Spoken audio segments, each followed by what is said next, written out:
Rezeki biadillah ikhwah sekalian. Rezeki biadillah. Allah bukakan rezeki. Saya cuman karena tidak enak kalau saya mau menceritakan keadaan saya pribadi ya. Kalau pengalaman saya pribadi terlalu banyak bukti-bukti nyata subhanallah yang saya hadapin pribadi. Pada saat lagi terdesak dari sisi ekonomi, godaan luar biasa. Ada pinjaman yang berbunga, ada yang begini, ada yang begitu. Tetap saya tolak, saya komitmen. Sampai pada titik terakhir, titik klimaksnya saya pertahankan. Allah berikan jalan keluar yang tidak masuk di akal ikhwah. Betul-betul tidak masuk di benak saya. Saya ceritakan salah satunya. Pada saat saya ada masalah kemarin di Kalibata. Ini untuk diambil ibrah saja. Restoran saya buka 2 tahun 8 bulan. Kemudian saya pertemukan antara omset sama bayar sewa dan ya, service charge-nya. Karena di mall ada service charge maka tidak cukup, tidak berimbang. Saya merasa selama hampir 3 tahun tidak mendapatkan keuntungan. Lalu saya berpikir untuk menutup restoran itu. Dan pada saat itu subhanallah saya berpikir restoran ini sudah saya tutup aja deh. Saya jual aja. Mungkin dengan kesibukan dakwah, beberapa ikhwah juga yang saya amanahkan di situ sudah ada yang satu yang sudah niat mau kuliah, udah nggak bisa lagi lanjut. Saya bilang oke lah baik. Saya 3 bulan vakum, nggak bisa bergerak sama sekali. Pada saat itu subhanallah 1 rupiah pun ikhwah saya nggak punya duit. Allah jadi saksi saya bingung waktu itu bagaimana caranya untuk mencari jalan keluar nih. Jual restoran pun akan dilelang dalam kondisi murah. Restoran itu sudah besar asetnya. Ini gimana caranya saya nggak punya duit. Mindahin ke tempat lain butuh uang untuk sewa. Gitu kan, membuka lagi butuh uang yang baru untuk membayar sewa yang tertunggak, gitu kan, tidak dibongkar juga akan dibongkar paksa. Ini kalau ada waktu tentu sampai waktu tentu, kalau tidak ini akan dibongkar paksa. Subhanallah, godaan luar biasa. Ada yang masuk saya tidak tahu dari mana, SMS masuk HP saya, pinjaman dengan bunga yang ringan 250 juta sampai 750 juta terus dari banyak perbankan saya nggak tahu tiba-tiba masuk, saya tidak pernah iyakan, selalu. Gitu kan, saya cuma berusaha ikhtiar berdoa sama Allah, tawarin kepada orang kalau ada yang mau punya saham dengan saya. Subhanallah, pas titik klimaks 3 bulan kemarin, 3 bulan tutup ya sementara, dan saya sudah berpikir mau jual pun sempat saya tawarkan belum ada yang beli. Saya tiap hari saja berdoa.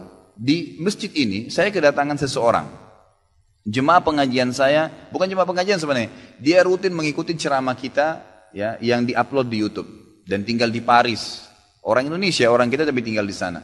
Datang selama ini dia selalu kalau saya punya program gali sumur diikut. Ada program kemarin badal haji, ditipin uangnya. Selalu program sosial diikutin sama dia. Subhanallah pada saat lagi dia bilang sama saya SMS, Ustadz saya mau ke Jakarta, saya ingin hadir pengajian Ustadz langsung. Saya bilang baiklah kalau gitu silahkan fadhal. Selesai pengajian kita, waktu itu selesai jam 9 malam, kurang lebih seperti jam-jam seperti ini. Lalu kemudian dia datang sebelah saya belum pernah lihat orangnya. Lalu dia salaman sama saya, dia bilang, Ustadz saya Pak John Firdaus, dia bilang sama saya gitu. Terus saya bilang, oh iya Pak, saya belum paham nih. Dia bilang, saya yang dari Paris Ustadz. Oh antum, terus salaman lah, ngobrol-ngobrol. Sampai ke mobil gitu kan. Saya sempat kasih dia beberapa buku yang biasa saya bawa di mobil. Ini akhi mungkin antum bisa baca-baca di sana sama keluarga dan seterusnya. Sebelum berpisah, dia bilang sama saya, Ustadz saya sempat bawa teman ke Kalibata.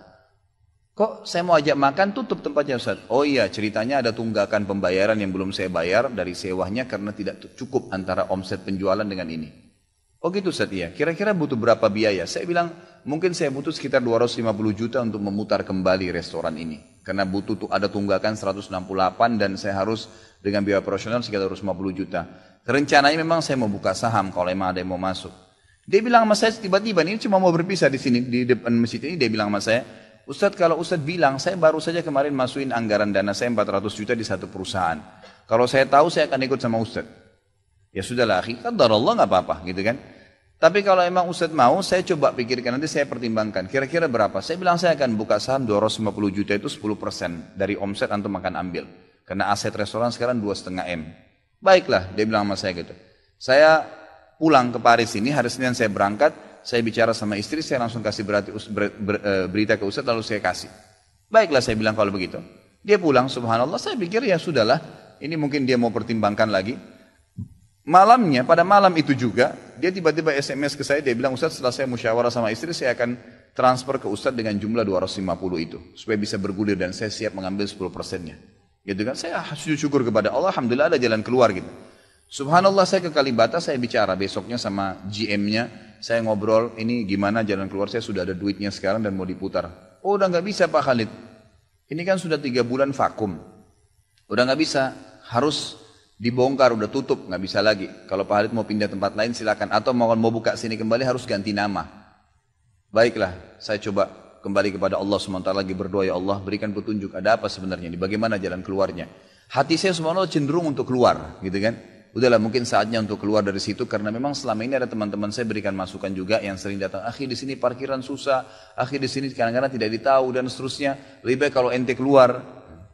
Saya tiba-tiba berpikir mungkin saya keluar deh, saya iseng aja di condet saya mutar-mutar, coba deh saya cari ruko, mungkin ada, dengan 250 juta daripada saya bayar ke Kalibata, mendingan saya sewa ruko, mungkin bisa sewa 2 tahun, ya, mungkin 75 juta, 100 juta per tahun, saya bisa dapat 2 tahun, lalu saya coba gulirkan lagi.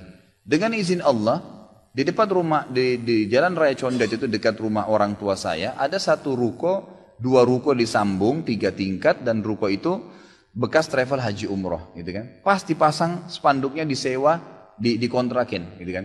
Saya langsung tanya, saya telepon, setelah saya tinjau beberapa lokasi, kemudian saya tanya telepon. Dia bilang boleh, silakan Bapak lihat, saya lihat ke dalam, cocok, alhamdulillah 3 lantai itu. Kemudian saya tanya sewanya, ternyata dananya juga mencukupin, gitu kan, dananya mencukupin. Lalu kemudian saya mulailah ya proses, saya bayar sewanya, kemudian saya juga proses pemindahan, dan insya Allah dalam waktu dekat akan dibuka. Tapi saya melihat dari pelajaran sini ikhwah, bahwasanya jalan keluar dari Allah itu ribuan, jutaan jalan keluarnya. Sabarin aja, nikmatin prosesnya. Setiap penawaran haram, tolak, jangan pernah mau. Dengan izin Allah akan ada jalan keluar. Tidak ada. Kata Nabi SAW, "Man taraka syai'an lillah abdalahu khairan min." Gitu kan? Jadi tidak ada sama sekali. Subhanallah, pada saat itu saya harus bayar sewa 225 juta. Uang sisa 250 juta pada saat itu. Terus kemudian saya sempat telepon ke akh itu lagi, ya, Pak John, semoga Allah jaga beliau. Saya sempat telepon, kemudian saya katakan, akhi, kemarin antum bilang antum sempat masukin dana 450 di 400 di Jakarta itu. Bagaimana kalau antum tarik uang itu, kalau masih bisa, kita gabungin aja. Saham kan per 250 juta itu ada 10%. Antum ambil aja 30% dari semua total omset penjualan nanti. Tidak usah dengan 750, dengan 650 saja. Gitu kan? Dia bilang kalau itu sudah nggak bisa Ustaz. Tapi memang coba saya pertimbangkan deh. Saya akan coba hubungin teman-teman di Paris ini yang sudah biasa, yang kenal antum. Gitu kan? Kalau yang kenal antum mungkin mereka bisa. Baiklah, fadlal. Subhanallah, besok dia SMS lagi ke saya. Ustaz, saya sudah musyawarah dengan istri, ternyata saya punya dana cukup. 650, kami yang pegang semua saham itu. Ditransfer uang semua ke saya. Yang tadinya saya dari 1 rupiah tidak pegang duit, masuk uang 650 juta ikhwah, tidak masuk di akal. Gitu. Sesuatu yang tidak masuk. Orang ini saya nggak kenal, nggak pernah ketemu, sekali ketemu di sini, dan sekarang sudah kembali ke Paris. Setiap kali saya bilang akadnya saya akan kirim, baru tadi saya kirim akadnya. Sudah nggak apa-apa Ustaz, saya percaya. Akhi, ini bisnis loh, bisa untung rugi. Sudah paham Ustaz. Orang lain aja banyak bisnis dia rugiin saya nggak takut, apalagi sama Ustaz. Sudah silakan, alhamdulillah. Saya melihat Allah berikan jalan keluar yang sangat dimudahkan. Yang penting nikmatin prosesnya dan yakin kepada Allah SWT. Jangan takut. Jangan takut. Dan ada banyak kisah seperti dalam hidup saya yang saya mungkin sebagian tidak diceritakan gitu kan. Cuma ini tadi saya buka supaya memang bisa ada pengalaman. Karena rata-rata sini karena hanya masalah kekhawatiran saja. Kekhawatiran rezeki yang insya Allah tidak akan ada masalah dalam kehidupan kita.